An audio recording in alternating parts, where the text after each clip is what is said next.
I'm Dr. Helen Wright, and this is a BSME webinar. And in fact, it's a reprise of a talk that I gave at the BSME annual conference in February in Abu Dhabi. And the reason why I'm talking about it is that a number of people have asked me for the 5 uncomfortable truths for school leaders, which I talked about in that session. And I know that I can't just give those truths out there without some explanation.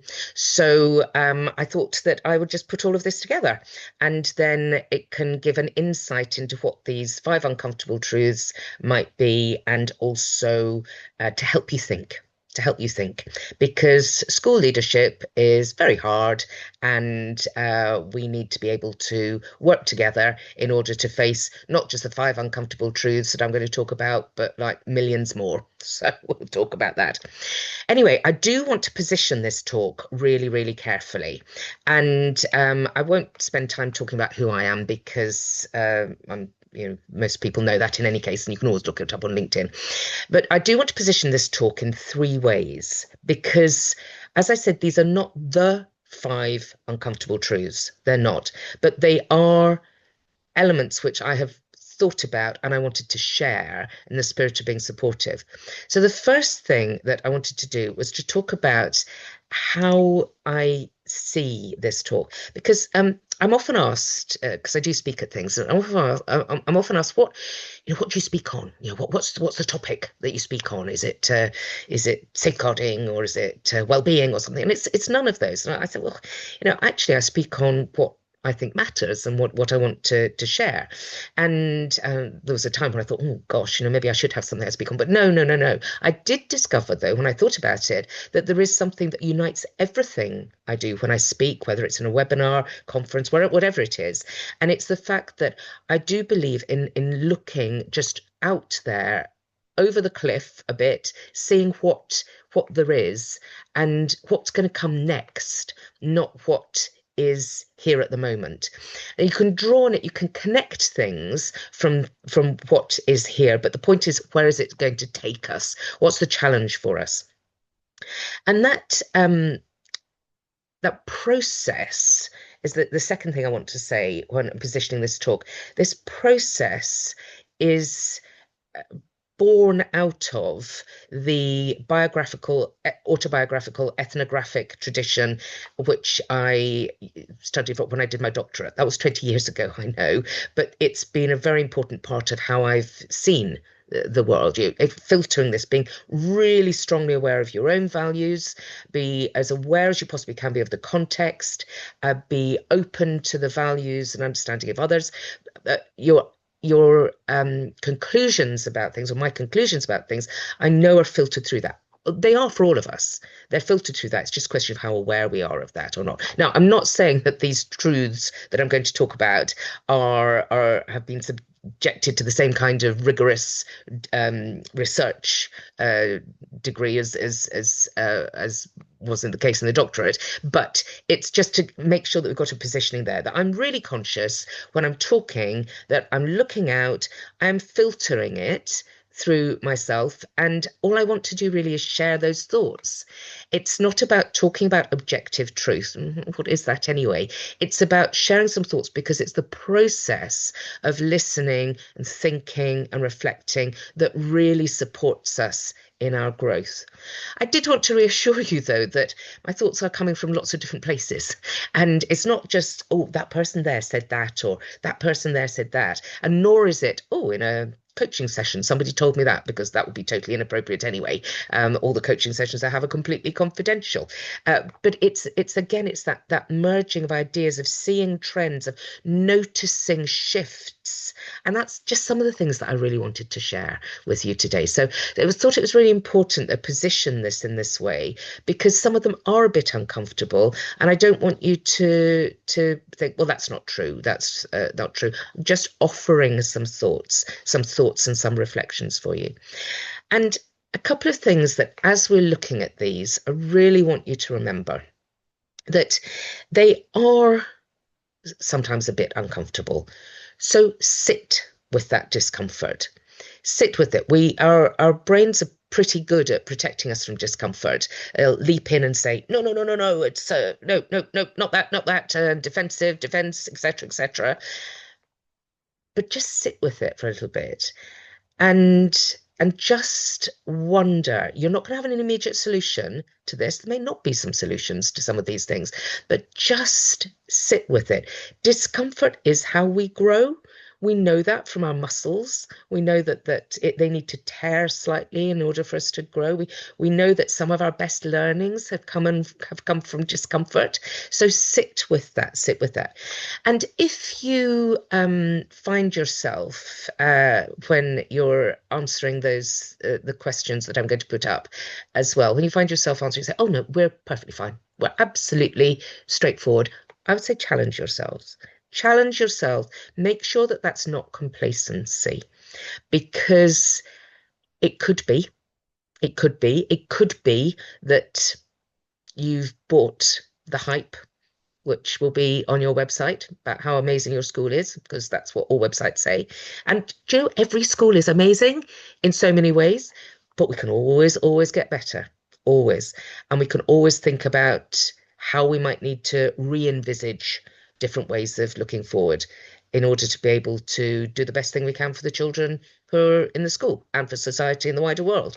So do challenge yourself. And if you still think, "Oh, no, absolutely not, that's not me," then just ask yourself the question, what would it be if it were the case?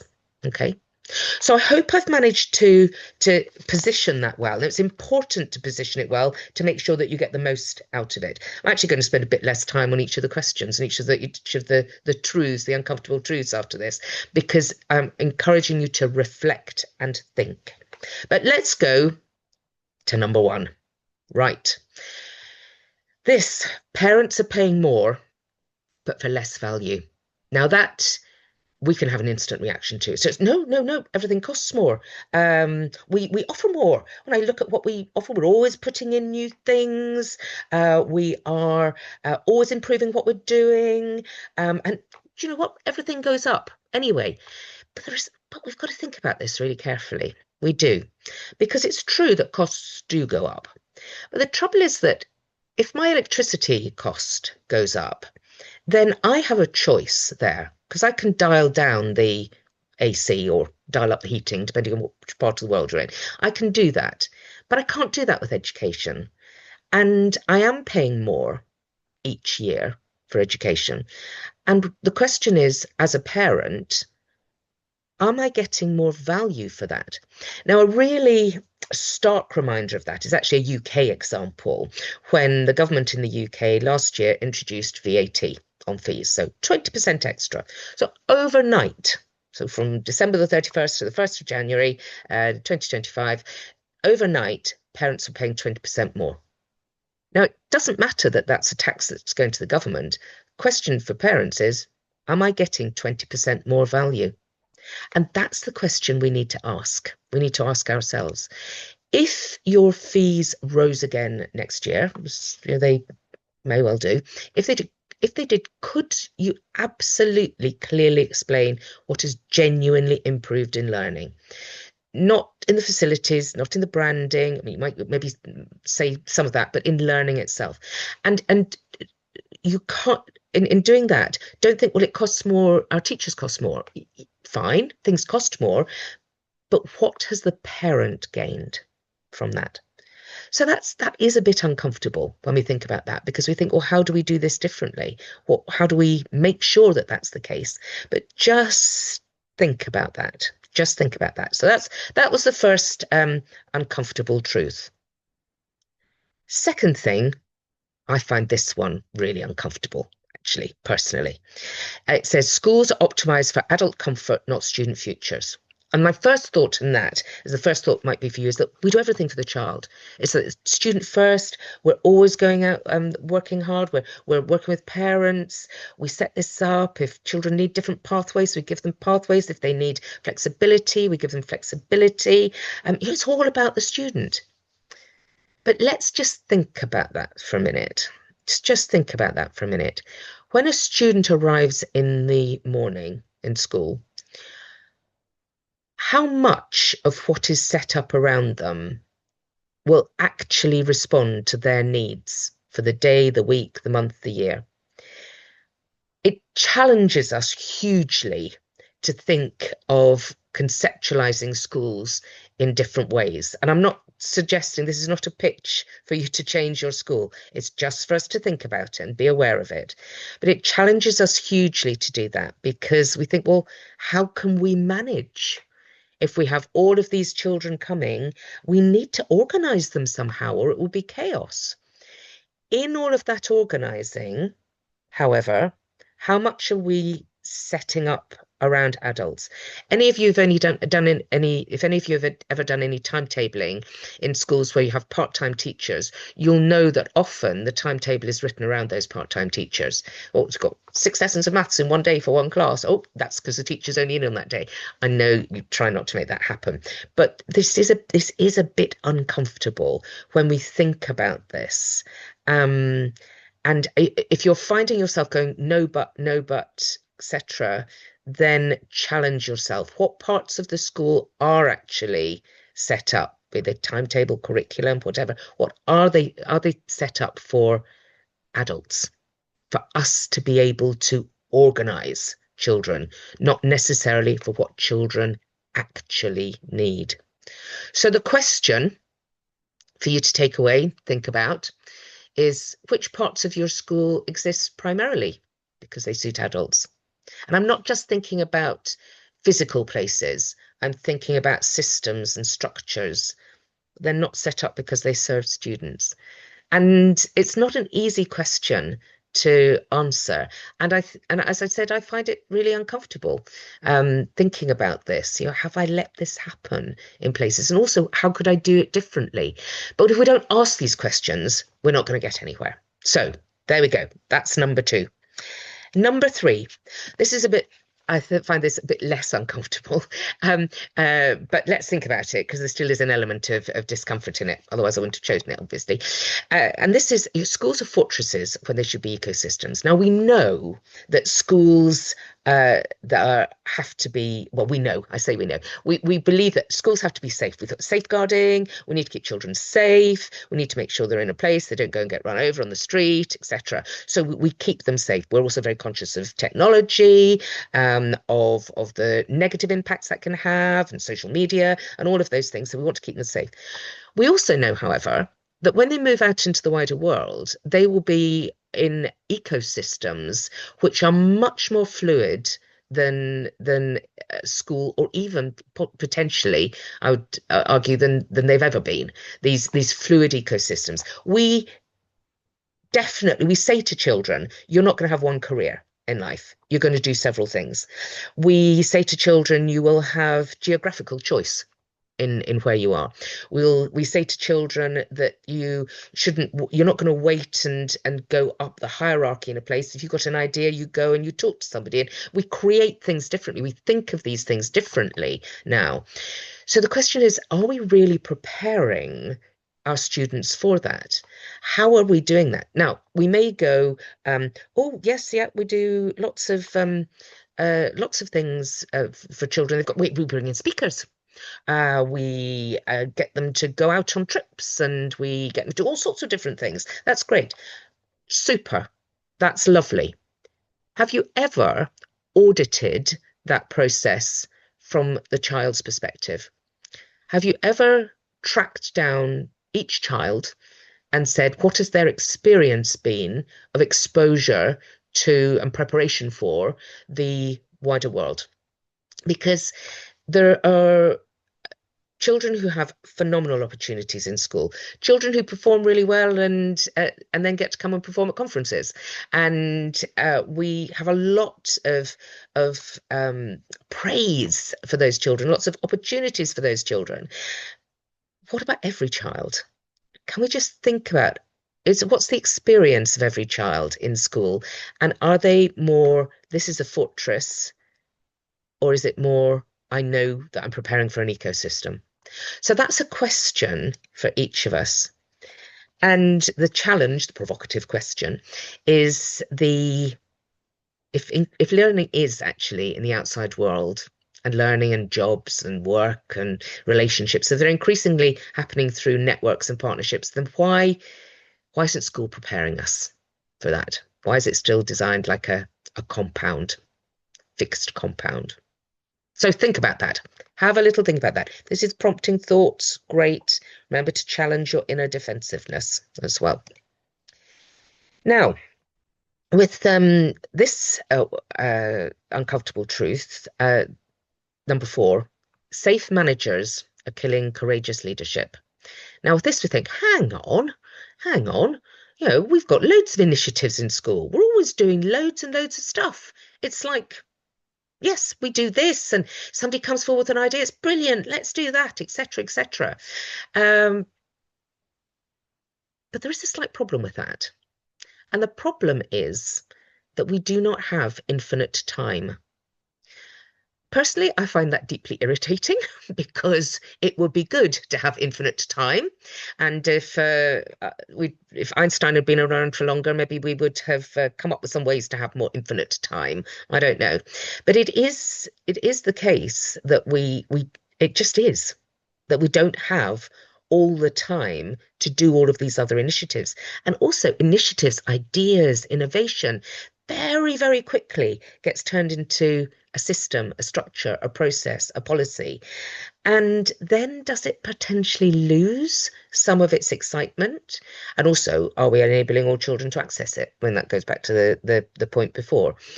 So there's something here about that desire, that strong desire for us in schools and in society generally, I would say, to make sure that we've got the right structures, systems, anything to protect, is that squashing what we know we really need for that child, those children. Just something to be thinking about there. Just something to be thinking about. And here's a question to help you, because this question is, when was the last time a school leader in your system was rewarded for stopping something to create space and time for other things? So rewarded for stopping something and not just starting something.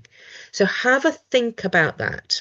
Have a think and see if that allows your way into just that challenge we have around how do we keep everybody safe? How do we organize things? How do we structure things? What are we actually doing as we do that? Where's the balance? Where's the balance? Is there something we can do? What might that be? And now we come to number 5. And this one, I want you to feel okay about, actually, because do you know what? Most leaders do know what needs to change, but we also choose not to do it. And I don't want to be here and say, oh, look, you've got to do this, you've got to change that, etc., because there are larger powers and social requirements, and there's all of that out there. And wanting to change something can come with personal risk because your board, your owners may say, actually, we're not having that.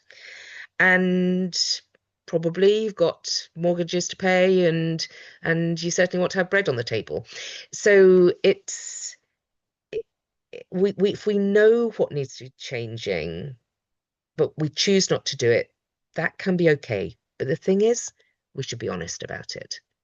We should be honest and not say that we have developed something that's entirely wonderful and new and this is just exactly what the world needs, when in fact it's feeding into what we know isn't actually sustainable in the future. And we might not be serving all of our children as well as we say we are, or even think we are. So I'm not suggesting that you go back to school or go out and say, oh, it's all terrible, it's all dreadful. I'm not suggesting that. Just want to hold this space of saying it's okay. It's all right to think that like that, but just be honest about it. Absolutely be honest about it and think about how, if it is a powerful move that you think is a non-negotiable, how you're going to do that. Because there are exciting things happening in education in the world. I mean, go back like over 100 years and you look at all the more student-centered focus that there was in education. And we've come a long way in many positive ways, but we do know there are things that need to change, and we are choosing not to do them. And if that's the choice, that is fine. I just want you to hold that. So the question for you, though, is just to reflect, maybe make it a little bit safer, is what do you already know should change in your school or in schools in general? And what's stopping you from acting on it? Then if you decide that something is stopping you, then are you okay with that? We can't change everything in the world. Um, Again, find that a bit irritating personally as well, because I like to, but we can't. We can't do that. We can contribute to positive change, and we can certainly lead our lives in a positive way that makes a difference on a daily basis. But just think about this. Just think about this, and let's be absolutely honest about it. And that led me to think, just as an extra, apart from those five areas, that led me to think that, what does this actually mean for the school leader of the future? So I played around a little bit of in my thinking and said, I wonder if in order to unlock this change that we might need, then there's something about moving from being the managers of complexity that so many school leaders are. These are really complex organizations, and as school leaders become very good at managing those. But if we were going to move from that at the moment, move from all those interlocking systems to the future, what might that look like? And maybe that looks like a designer of an education system of schools which are really relevant to the young people, the children and young people who are in the schools. So I just wanted to put that out there as another thought. Um, just because the purpose of this talk is to reflect, to think about it. And if that sparks some thoughts for you in some ways, then brilliant. That's great. It's what it's all about. You deserve the time to think, to reflect, and that's the amazing human power that we have. The focus of the conference was the human algorithm, and it's about what we do as humans in this, and our thinking, our reflecting, and see what sparks for you, what ideas there are. Well, look, you've got various thoughts there. There are various questions that you can take back. Still peering over the edge of the cliff, looking out, seeing what else there is there. And I just wanted to say thank you for being here. And I look forward to our continued engagement. And I just want to say well done on everything amazing that you're doing. So that is all from me for now. And do keep in touch. And I look forward to hearing from you soon.